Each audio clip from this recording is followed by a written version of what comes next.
In this video, we're going to be looking at several things. We're going to look at arcs, arc lengths, and radians, and how these all relate to each other.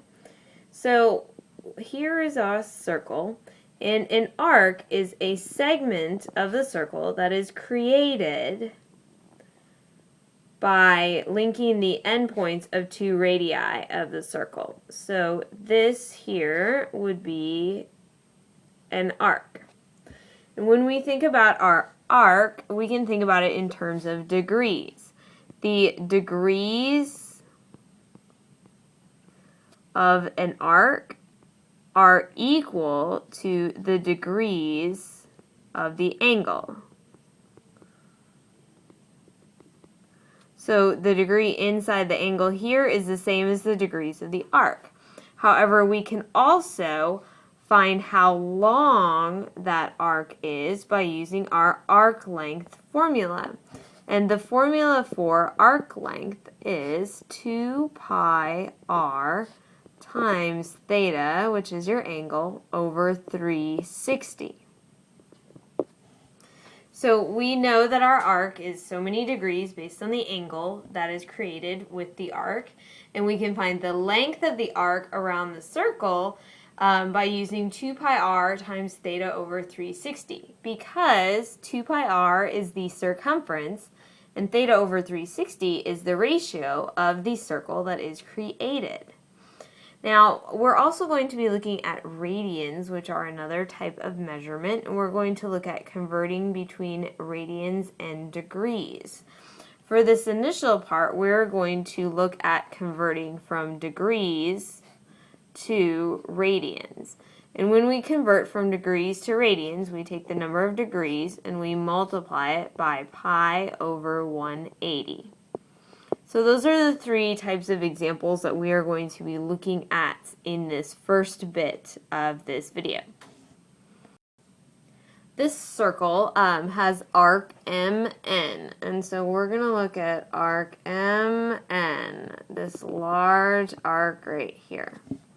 And the first thing I want to know about this arc is I want to know the measure of the arc in degrees. So how long is this arc in degrees? It's 200 degrees. The arc is 200 degrees. But that doesn't exactly tell me the arc length. To find the arc length, I need to use my formula, where arc length is 2 pi r, in this case it's 34, times theta, which is 200, over 360. We can simplify this by keeping pi in our answer if we want, or we can go ahead and just use decimals. So pull up the calculator, either using Google on another tab, or use your Inspire or your calculator on your phone. And we're going to go ahead and multiply these out. 2 times pi times 34 times 200 divided by 360, and that will give us the length of our arc. So after you do that, we know that our arc length is about 118.68 units. So the length of the arc, that portion of the circle, is 118.68 units. Now, I also talked about something else a little bit earlier. I said converting to radians. So let's go ahead and let's take our arc measure and let's convert our arc measure from degrees, it's in degrees, and we're going to convert it to radians. And to do that, we're going to use our formula, which is the degrees times pi over 180. Alright, so we can do this two different ways. We can write it by keeping the pi. We can do 200 pi over 180 and simplify the fraction with leaving pi in it. So we'll do 200 over 180, and that would give us 10 pi over 9. And you can leave your answer like this. In fact, that's the way you will most often see radians. If you were to put this into degrees, you would end up with 1.75 approximately. It would be the amount of your degrees in radians. So the measure of the degrees in radians is 10 pi over 9. The length of the arc is 118.68. Let's look at arc CD for a little bit. We're going to find all those things we talked about with the last example. First, I want to know the degrees of my arc. Arc CD, we can write that CD with a little arc over it, is 20 degrees because the measure of angle theta is also 20 degrees. And now if we want to find the degrees, the measure of the degrees in radians, we can do that as well. 20 degrees converting to radians, we need to do 20 degrees times pi over 180. Now I'm not even going to use decimals for this one because most often we write radians in terms of pi and we don't convert. So 20 pi over 180 would be our answer in radians. We can simplify this fraction. Zeros cancel and you get 2 over 18. So pi over 9 is the measure of this arc in radians as opposed to degrees. That doesn't tell us how long arc CD is though, and that's going to be really important in a lot of our physics calculations. So let's find the arc length of arc CD. So our arc length formula says that we need to do 2 pi r. So we need to find the circumference of the circle. And then we need to multiply that by the ratio of that circle, which is 20 over 360, that the arc actually represents. Now in this case, we could also leave it in terms of pi, but we're going to go ahead and just calculate it with a decimal amount. So we're going to do 2 times pi times 7 times 20 over 360. And we see that this arc has a length of 2.44 units. So if we were on a wheel and it traveled from C to D, it would travel 2.44 units. That's why arc length is pretty important, especially when you're looking at things that move using wheels. New circle for us to look at. We have arc IJ. And the first thing I want to know about arc IJ is I want to know how many degrees is arc IJ. Doesn't exactly say, I've just got that little square there, which means this is a 90-degree arc. And that is the measure in degrees. If we want to find the measure of the angle in radians, we need to take our degrees and multiply it by pi over 180. Now again, I'm going to leave it in terms of pi, so we have 90 over 180. And in this case, it's going to be pi over 2. That's the measure of the angle in radians. Now, that doesn't tell us how long our arc is. So what is a quarter of this arc? We need to use our arc length formula. So we need to first find all the way around the circle, which is the circumference, 2 pi r. And then we need to find what's a quarter of it. So we need to multiply it by the ratio, which is 90 over 360. So in our calculator, we'll do 2 times pi times 12 times 90 divided by 360. And that's going to get us our arc length, which is about 18.85 units. If we were to travel along that circle from I to J, we would travel about 18.85 units. One last arc for us to look at. Let's look at arc OP. Or even if we looked at arc PO, we would get the exact same one because this is a 180-degree arc. We can see that it's half the circle. So I already answered the first question for you. The arc, the measure of arc OP in degrees is 180 degrees. Let's go ahead and find the measure of arc OP in terms of radians. Remember to convert to radians, we're going to do 180 times pi over 180. Haha, conveniently enough, those will cancel. Now I'm just going to be left with pi. So the measure of the arc in radians is pi. Now let's actually find how long. How long is it around half of the circle? What is the arc length of the circle? So we need to think about the whole circle. What is the circumference of the circle? And then we're going to need to find the fraction of it. So the circumference of the circle is 2 pi r, and the fraction of the circle we're looking at is 180 over 360. And again, we're just going to go ahead and use decimals. So 2 times pi times 22 times 180 divided by 360. That will get us the length in decimals. And so for this one, I think it is 69.12 approximately units. So the length from O to P is about 69.12 units. Conveniently enough, what would be the distance from P to O?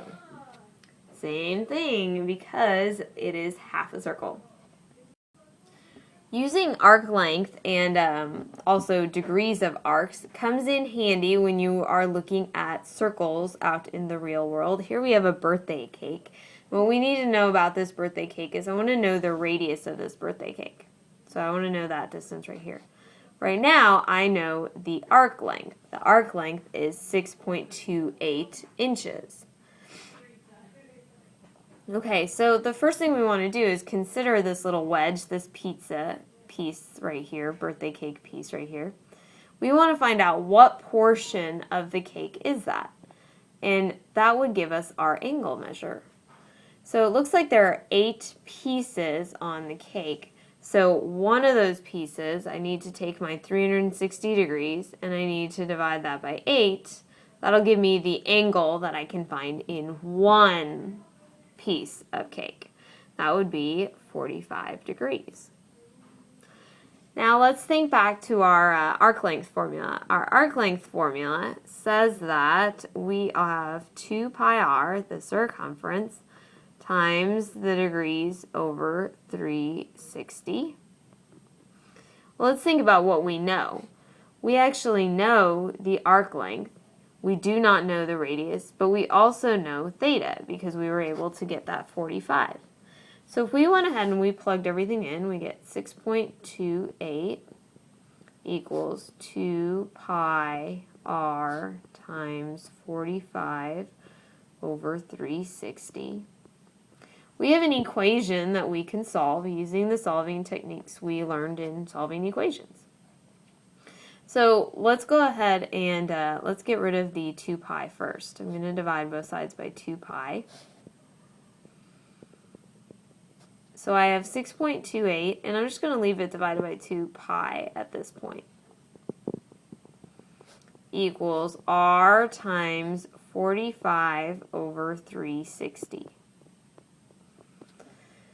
Now, I need to get rid of a fraction, and the opposite of a fraction is the reciprocal of a fraction. So I'm going to multiply both sides by the reciprocal. Multiply by, oops, that's not the reciprocal, 360 over pi. It's 45. I'm not thinking today. Multiply this side. Let's see if I can do this one right. 360 over 45. So now these two cancel out. We're left with r on that side. And now we have this nice fraction that we can go ahead and type into our calculator. 360 times 6.28 divided by 45 times 2 pi. I'm going to give you a second to do that because that calculation takes a little while.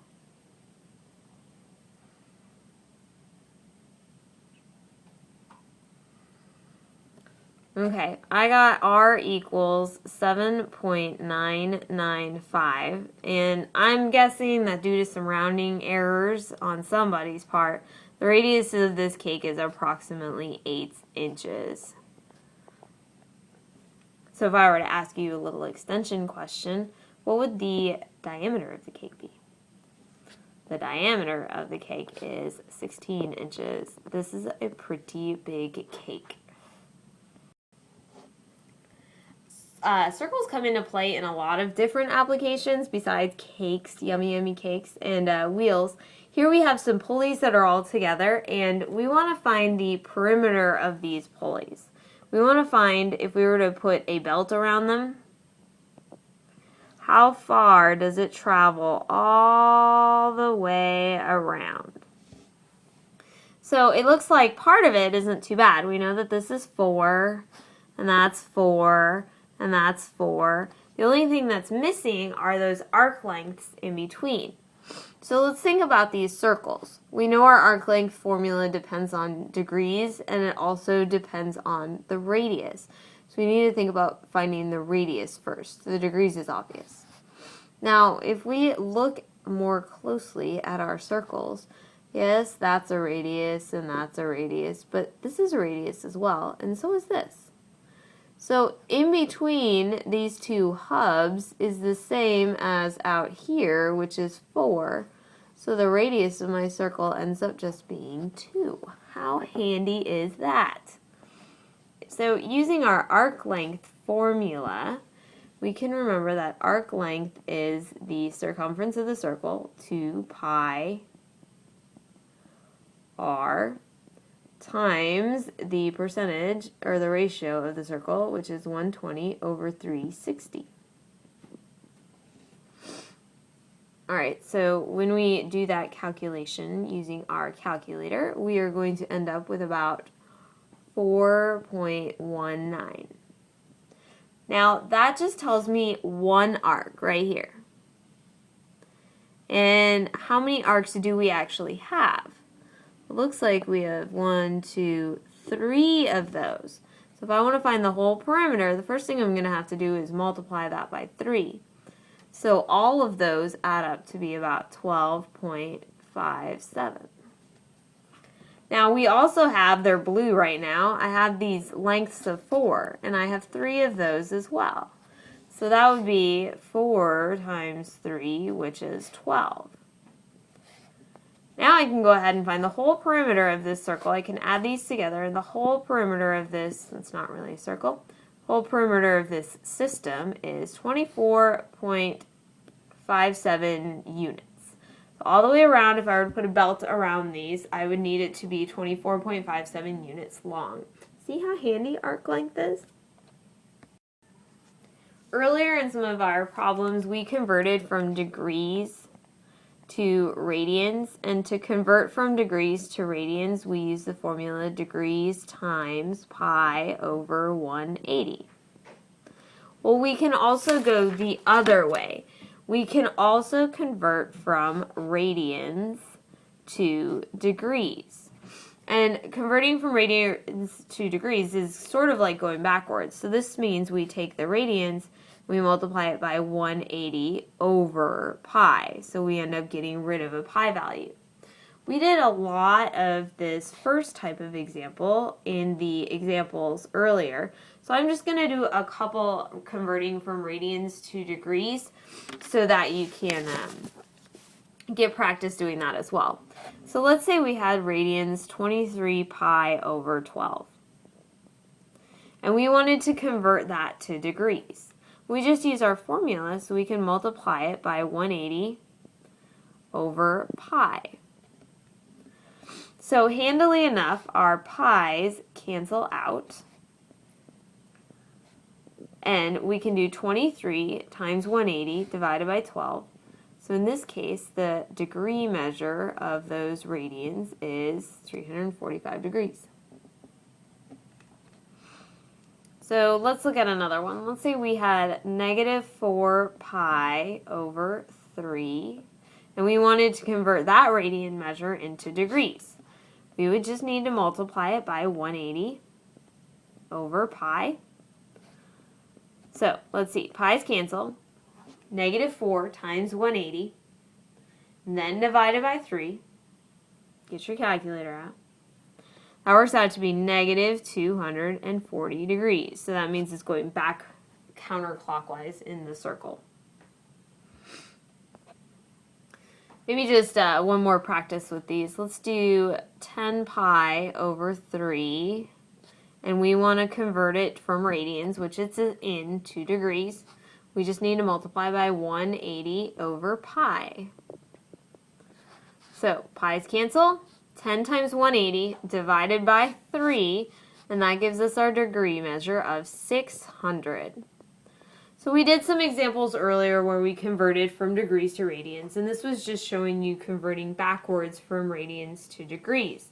The reason I'm showing you this is that some calculators and some programs, computer programs, require one measure or the other, so you need to be able to switch back and forth very easily. Time for a recap. What did we do in this video? We looked at arcs. So if we had an angle here and it created an arc along the outside of the circle, we knew a couple things. We knew that the measure of the angle, theta down here, was the same angle measurement for that arc. However, that just tells us the angle of the arc. That does not tell us the arc length. To find the arc length, the first thing we had to do was find the circumference, 2 pi r, and we had to multiply it by the ratio of the circumference that it represented. And we could find that by doing theta over 360. And that was how we found the arc length of that particular arc. That's important because we need to know that distance around the circle. The other thing that we looked at for a little bit was we looked at converting from degrees to radians and radians to degrees. So remember that when you go from degrees to radians, you take the degrees and you multiply it by pi over 180. And then the second case, when you go from radians to degrees, you multiply the radians by 180 over pi. All of these are going to be important things when you're looking at wheels, when you're looking at pulleys, when you're looking at anything that involves a circle. So it's important to remember these formulas, or at least remember the skills involved with these formulas to help you solve more problems.